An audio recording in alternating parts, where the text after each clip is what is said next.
Have you ever given 10 years of your life to a company, only to watch a stranger walk in and erase everything you built? What would you do if your experience was dismissed as legacy thinking, your loyalty treated like clutter, and your voice silenced in front of the very team you had held together for years? Would you stay and swallow it, or would you walk away when they sneered? My way or the highway? Today, I will share the story of the day I chose the highway. Please take a few minutes to listen to my truth, and then tell me. What would you have done in my place? My name is Elaine Porter. I am 38 years old, and I have spent more than a decade working at Synergy Tech Solutions, a mid-sized software and compliance company in Chicago. I was born and raised in Evanston, Illinois, and I built my career inside this company from the ground up. I was not flashy or loud, but I was the quiet engine that kept projects alive when things threatened to collapse. People trusted me, and I trusted them. For 10 years, I had been the one who stayed late to make sure client deadlines did not fall apart, the one who picked up frantic calls at midnight when vendor systems failed, the one who knew every shortcut and workaround to hold things together when the architecture buckled. I did not just work here, I lived here in a way, and this place had become part of who I was. I will never forget the day that changed the entire rhythm of my life. It was a Monday morning, unusually warm for March, and I walked into the break room to refill my coffee. The first words I ever heard from our new director hit me like a sour note in a familiar song. Marcus Harlow, age 41, leaned against the doorframe with his pressed shirt and practiced grin and said, "Can someone grab my latte from the fridge?" No introduction, no handshake, not even a glance around the room to acknowledge the people who had built the department he was about to lead. Just an order, like we were background characters in his personal sitcom. My project lead, Daniel Cruz, age 36, looked up from the counter and raised his eyebrows at me, mouthing the words seriously. That single glance told me he felt what I felt, that a shift had just begun, one that would not be kind. I had survived 3 previous leadership changes at Synergy Tech Solutions, and each time I reminded myself to stay open-minded and patient. Change is part of corporate life, and everyone deserves the chance to start fresh, even when first impressions fall flat. I tried to give Marcus that grace, but something about him was different. It was not simply arrogance. It was the way he carried himself, like the company was a stage and we were props. He scheduled a vision meeting his first week and spoke of speed and disruption with the cadence of a preacher. He repeated his personal motto 3 times in one session. Momentum beats memory. Momentum beats memory. Momentum beats memory. A few of the younger hires clapped, not realizing that for those of us who had carried this company through dark nights and crashing servers, momentum without memory was not vision. It was erasure. I remember sitting there, nodding politely, writing notes I would never use, and feeling something sharp rise inside me. Resentment, yes, but also curiosity.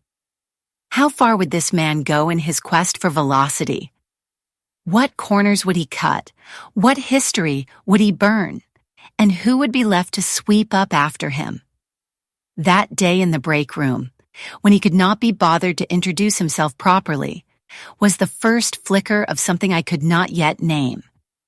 A quiet warning that the culture we had fought to protect was about to be tested.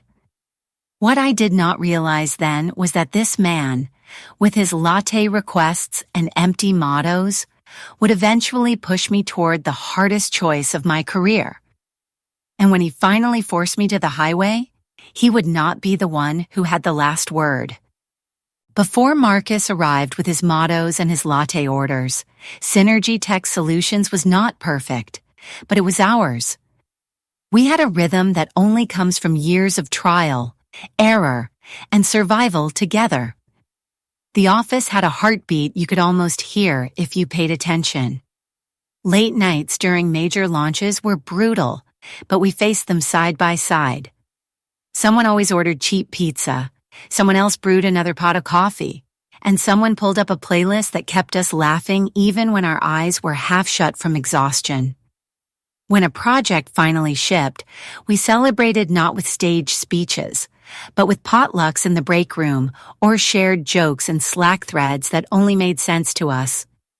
That was our culture, not polished, not perfect, but real. I had become known as the one who could hold people together in those storms. If a junior analyst threatened to quit after a bad sprint, I was the one talking them down in the stairwell. If a vendor tried to slip in hidden fees, I was the one combing through the contract line by line until I found leverage. If a client escalated at midnight, my phone was the one that rang because they knew I would answer. I did not resent it. In fact, I carried pride in being trusted, in being the invisible thread that kept the machine intact. Every patched bug, every restored system, every calm word in a moment of chaos reminded me that I mattered here. We all mattered to each other.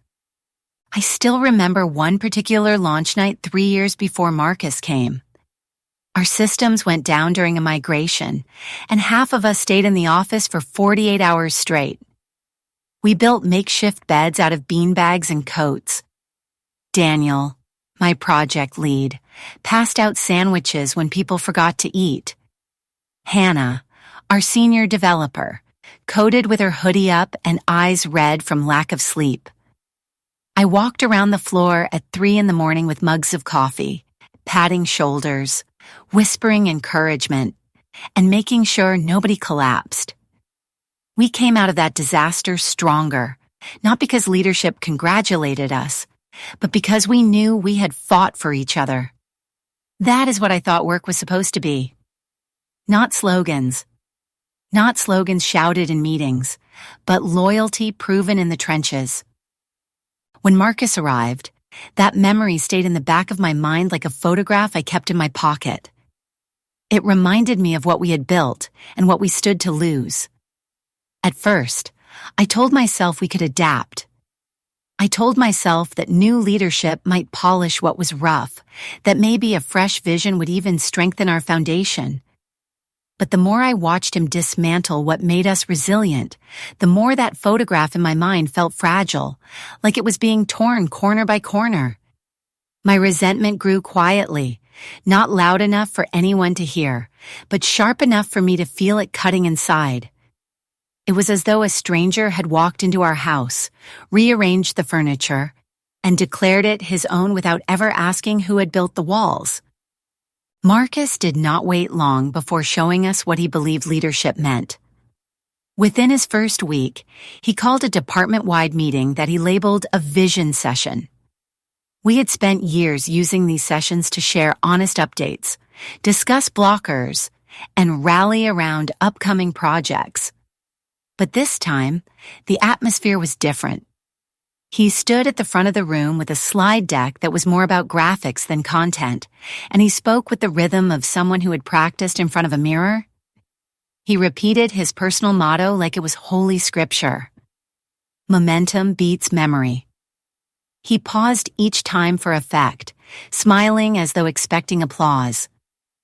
A handful of newer employees clapped politely, but the rest of us exchanged looks. It was not vision.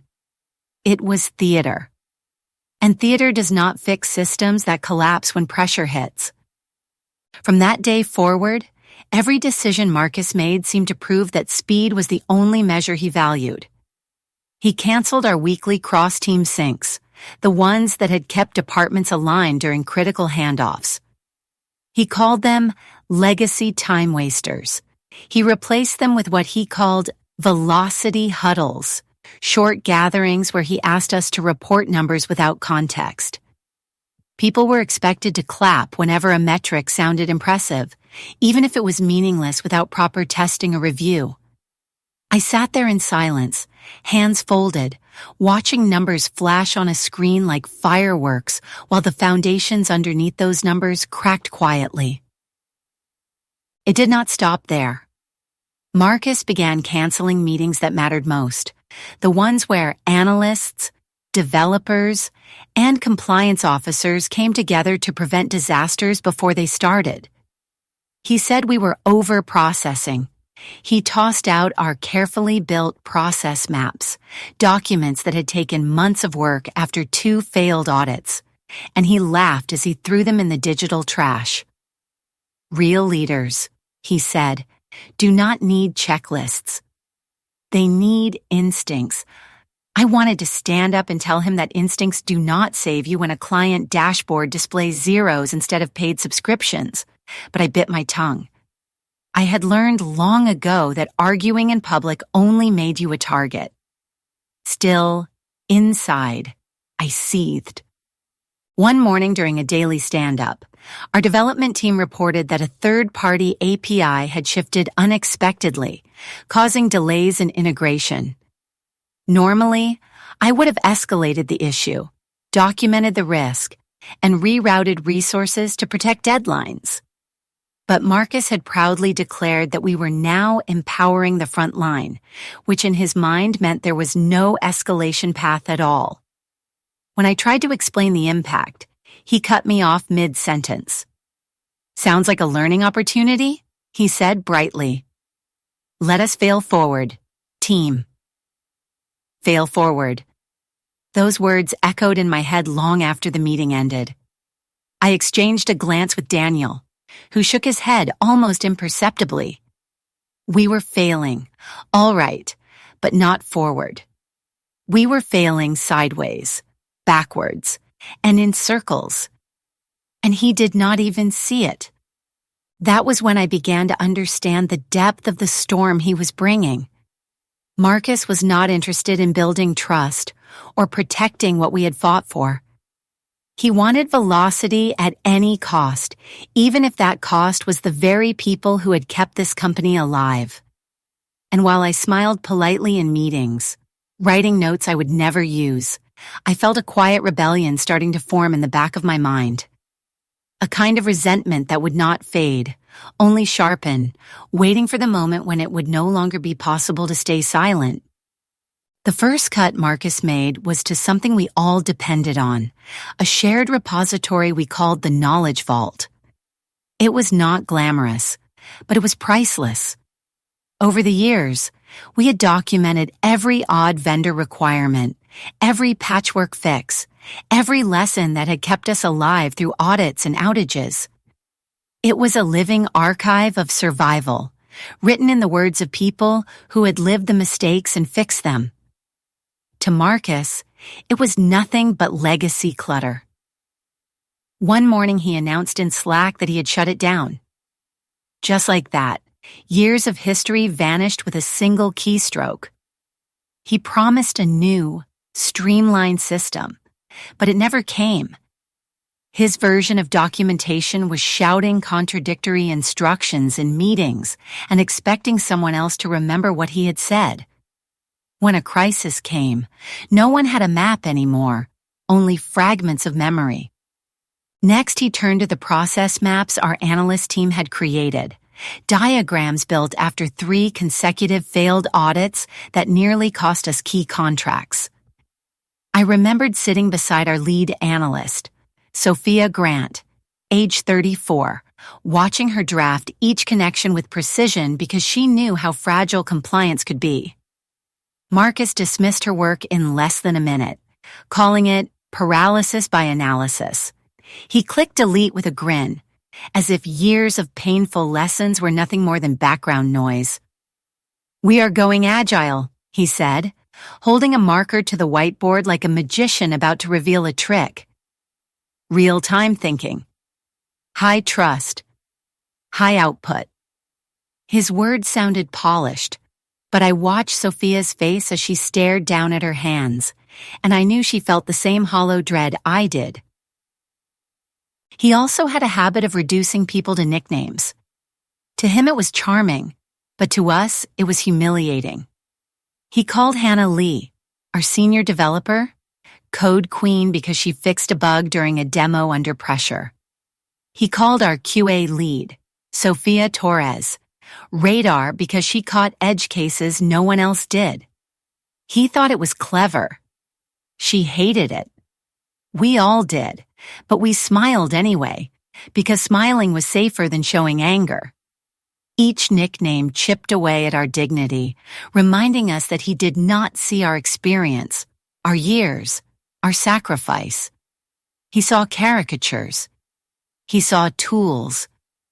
I began to notice how much air he took out of the room. Conversations that once carried energy now sat heavy with silence.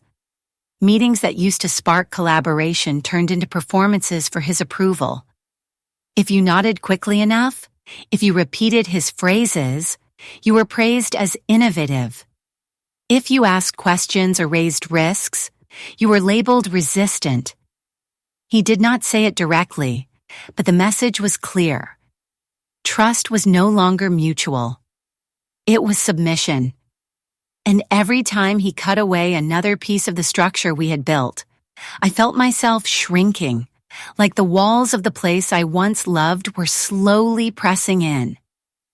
It was then that the quiet resentment inside me grew into something sharper. I had always been patient with new leaders, but this was different. This was not clumsy change. This was destruction dressed as progress. I could not prove it yet, but I felt it in my bones. Marcus was not just cutting dead weight. He was cutting the heart out of what made us strong. And one day, he would go too far. It began slowly, almost too quietly to notice, but then it became impossible to ignore. Meetings I had led for years started disappearing from my calendar. Weekly syncs I had designed to keep projects aligned simply vanished without explanation. When I asked about them, Marcus smiled thinly and said, "We are streamlining." Streamlining meant erasing. One day, a junior developer asked me if I had been demoted because he had not seen my name on any of the new project dashboards. My name had been scrubbed, not by mistake, but deliberately. It was a slow kind of erasure, a ghosting of my experience that made me feel like I was standing in the same office, but somehow fading out of sight. The cruelest part was the replacements. Marcus began handing leadership responsibilities to the youngest and least prepared staff, often those still hungry for promotion. He plucked Jared Miller, a 27-year-old project coordinator who had been with us for less than 3 months, and made him Delivery Transformation Lead. Jared was smart but green, untested. Every time I passed him in the hallway, he looked at me with a mix of fear and apology, as if he knew he had been thrown into a role meant to burn him out. When Jared failed, Marcus called it a process issue. When Jared succeeded, Marcus took the credit. It was not just Jared.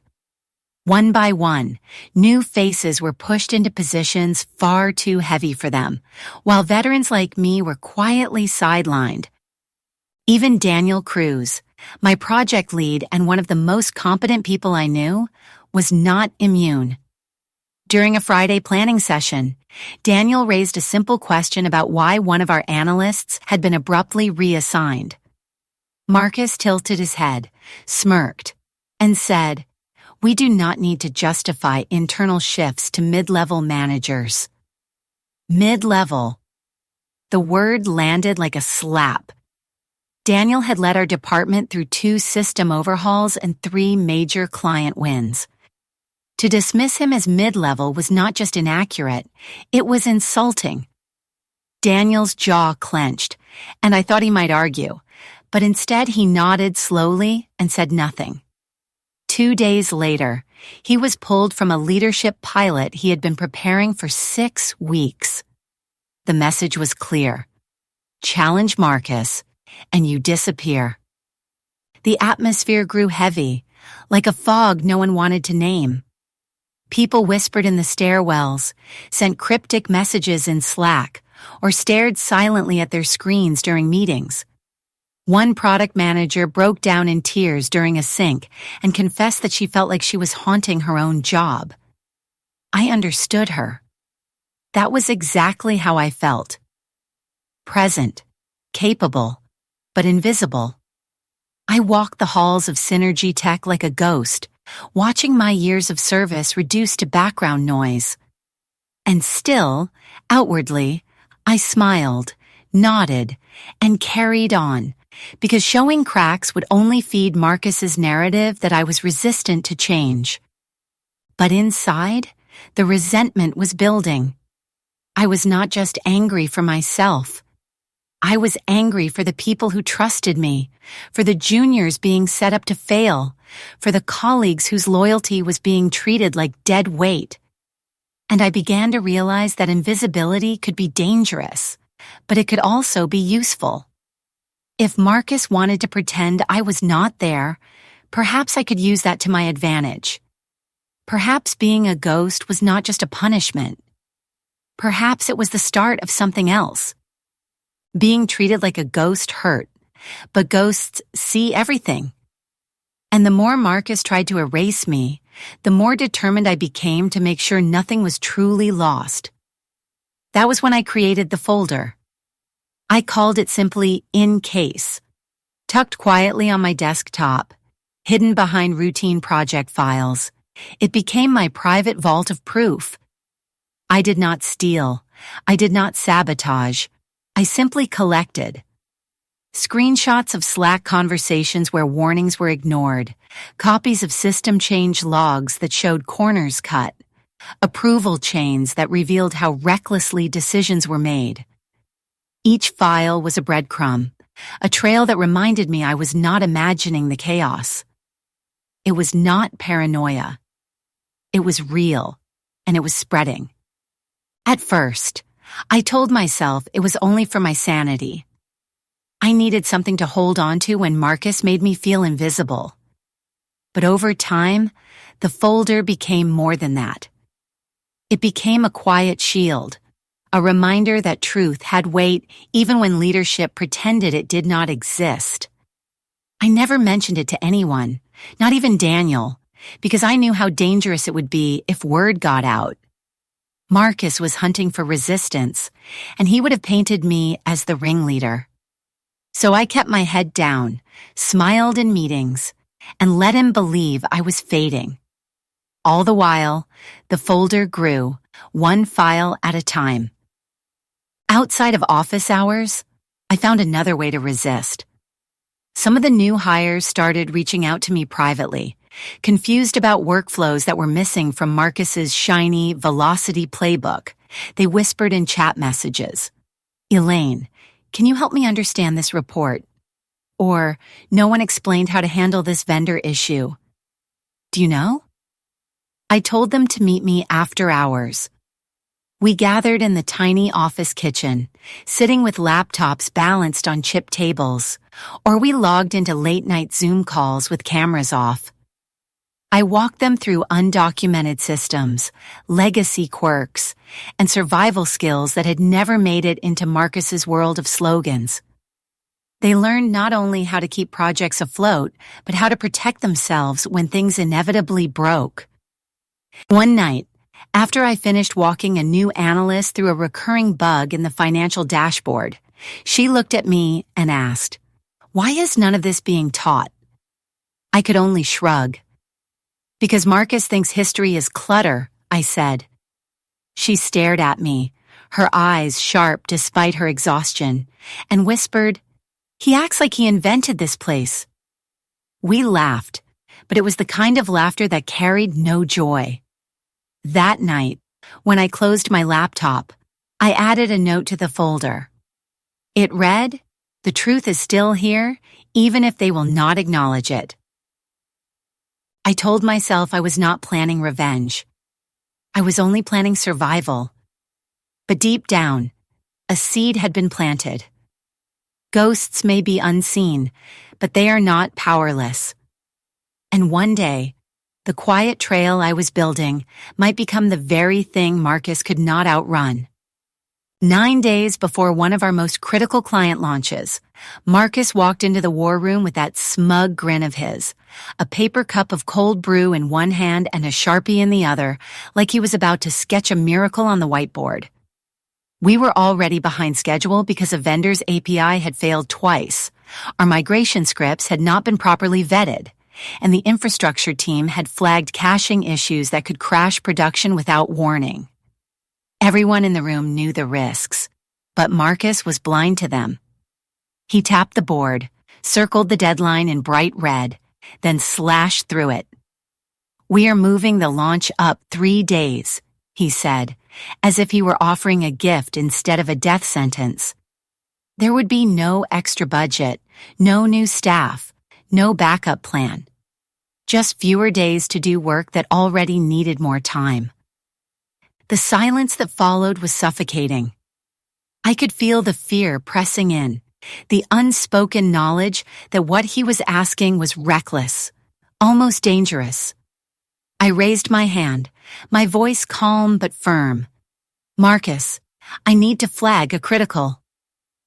I never got the chance to finish. He lifted his palm toward me like a traffic cop, cutting me off mid-sentence. "Elaine," he said, raising his voice loud enough for the whole room, "let me make this simple. My way or the highway." 6 words, dropped like a blade. There was no sarcasm, no smile, just a finality that dared anyone to argue. I looked around the table at the people I had mentored, the ones who used to trust me. Sophia Torres, our QA lead, stared down at her notes, her pen trembling slightly in her hand. Isaac Green, our analyst, blinked slowly, avoiding my eyes. Even Daniel, who had always stood beside me in the worst storms, picked at his cuticle like it was more important than the humiliation hanging in the air. I searched their faces for solidarity, for even a flicker of the old loyalty, but found only silence. It was not that they agreed with him. It was that they were afraid. Fear had replaced trust, and fear made people still. Marcus smirked at me, certain I would back down, certain that his performance had broken me. But something inside me shifted. The ghost he had tried to erase was no longer afraid of vanishing. I leaned forward just slightly, lowered my voice so only those nearest could hear, and whispered, "Then I will take the highway."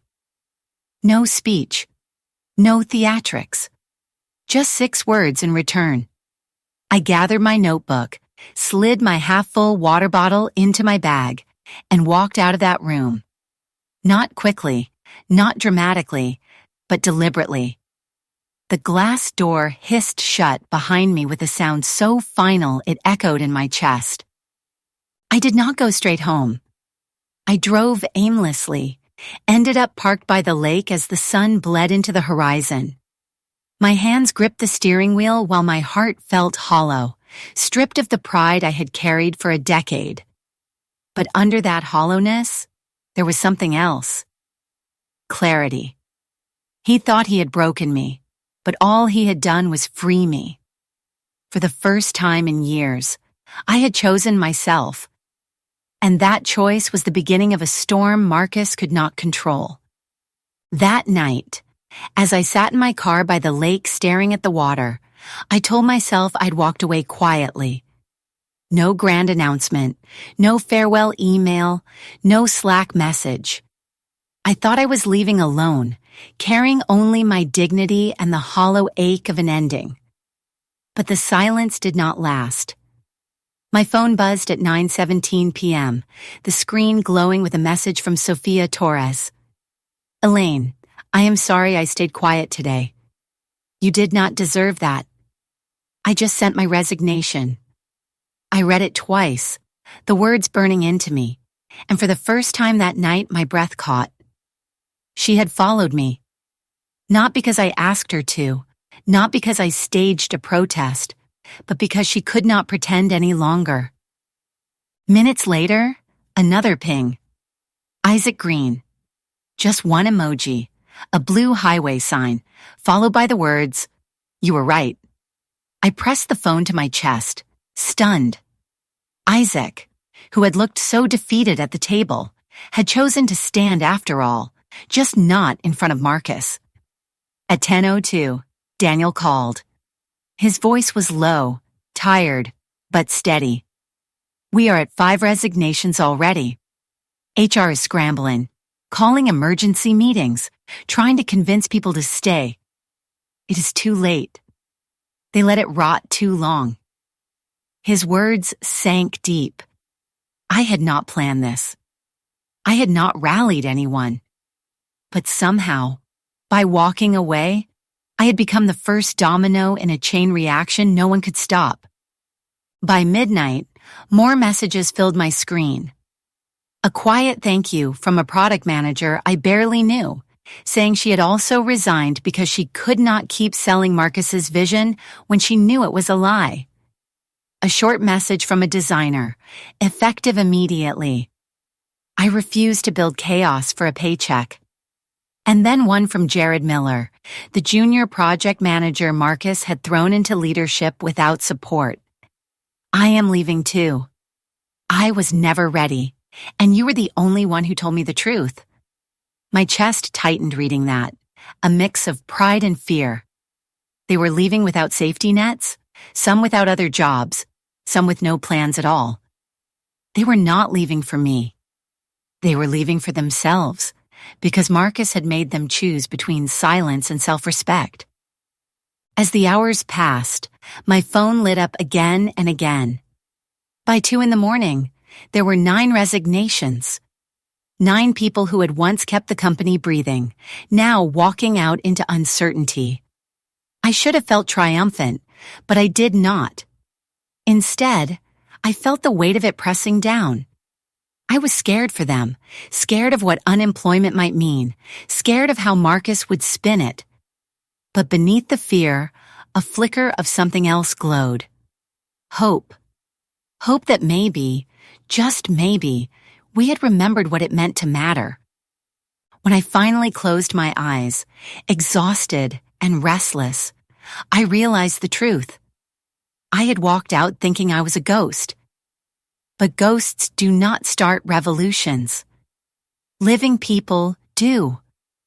And the people who had chosen to leave had just proven that we were not finished yet. We were only beginning. 2 days after I walked out, I was sitting at my kitchen table with a mug of coffee gone cold when my phone rang. The number was unfamiliar, and I almost ignored it.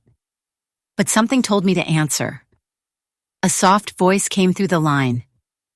"Elaine, this is Nora Bennett from HR. I am not calling to ask you to return. I just want to hear it from you." I was caught off guard. Nora was one of the few in HR who still felt human, not scripted. I took a breath and told her the truth.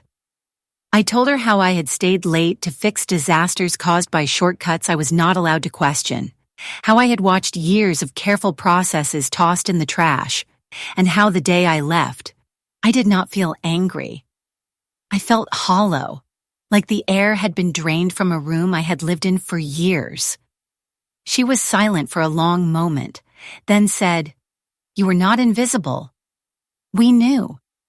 And the board is asking questions." Her words shook me more than I expected. For months I had felt like a ghost no one saw, a relic fading into the background. To hear someone admit they had noticed, to hear that the board itself was paying attention, was like a crack of sunlight through storm clouds. Later that night, as I sat with my laptop open but untouched, another message appeared in my inbox. The subject line read, "Thank you." It was from Megan Chen, one of the interns from the previous spring. She wrote, "You once told me that pushing back is not rebellion. It is respect in motion." I carried that with me. Yesterday, I resigned. Not because of you, but because of me. Because I realized staying silent was not loyalty. It was slow erasure. I read that email 3 times, my eyes blurring. And for the first time since leaving, pride filled the hollow space in my chest. It was not pride in revenge, but in knowing something I had said had survived the chaos, that a small truth had taken root in someone else. The next morning, a contact from finance pinged me privately. "You did not hear this from me, but a quiet audit is underway. They are pulling meeting logs, project tracking, vendor records. It is not just for show. This feels serious." My hands froze on the keyboard as I read those words. Marcus had dismissed history as clutter, but history was catching up with him in a language he could not control: cost, compliance, and risk. By evening, another whisper arrived from a colleague in legal. The board is not just asking about culture, they are asking about exposure. Deadlines missed. Contracts strained. Key staff gone. For the first time in months, I felt something close to power. Not the kind that comes from holding a title or sitting in a corner office, but the kind that comes from truth finally being louder than spin. The facade Marcus had built with his slogans and his clapping meetings was cracking. And for the first time since I whispered that I would take the highway, I believed that collapse was not just possible. It was inevitable. The following Tuesday, while I sat outside a small cafe across from the Synergy Tech building, the morning sun glinting off the glass walls, Marcus strutted inside like nothing had changed. He carried his cold brew as if it were a trophy, whistling some off-key tune, spinning his lanyard like it was a VIP pass to a private club. He did not notice that half the desks on the second floor were empty. He did not notice that the whiteboard in Conference Room B, the one we used to cover in launch blockers, was wiped clean except for a single sticky note in the corner that read, "Good luck." He thought the world was still clapping for him, even as it was slipping out from under his feet. Later, I heard the moment it hit him. He sat at his desk, opened his inbox, and froze. 12 resignation emails. Not short, polite farewells, but carefully written declarations of refusal. Some cited ethical disagreements. Others detailed his reckless choices. One simply said, "I will not build a delusion with my time." He stormed down the hall into HR, no appointment, no knock, demanding answers. Nora Bennett was waiting for him in Conference Room 3, calm, collected, a manila folder open in front of her. She slid the printed stack of letters across the table. "This," she said evenly, "is what your way looks like." Marcus tried to argue, leaning forward, his voice sharp. With any transformation, there will be friction. These people were resistant to change. They were not cut out for velocity. Nora raised one eyebrow, then replied, "You are out of staff. Marcus, the board has been notified." Those words stripped the swagger from his face. He stammered about alignment, about culture, about how attrition was natural in times of growth, but his words fell flat. The performance that had once dazzled newcomers sounded hollow in that room. He looked around, expecting someone to nod, to save him, but there was no one left. The people worth leading were already gone. From across the street, I watched the glass facade shimmer in the light. I could not see his expression, but I could feel the shift. The spell of fear had broken. Marcus walked out of the conference room 10 minutes later, shoulders slumped, his tie pulled loose, moving slower than I had ever seen him. He looked like a man searching for a story that could spin this as strategy instead of failure. But there was no story left to tell.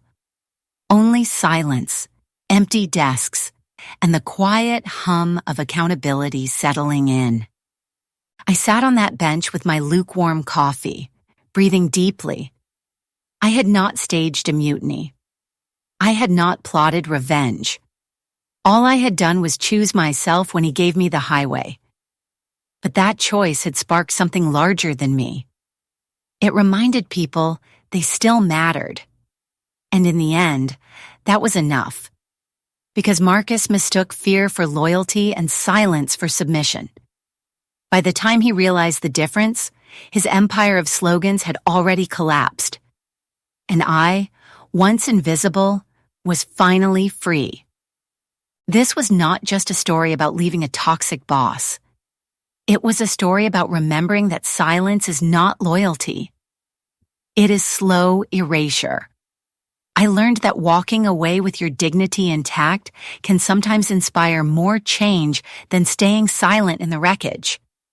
If this story made you think, leave me a comment and tell me what lessons you would carry into your own life. And if you believe more people should hear stories of quiet courage and workplace revenge that turns into empowerment, please subscribe to Revenge Vault. Because every story we share together proves that respect matters more than fear.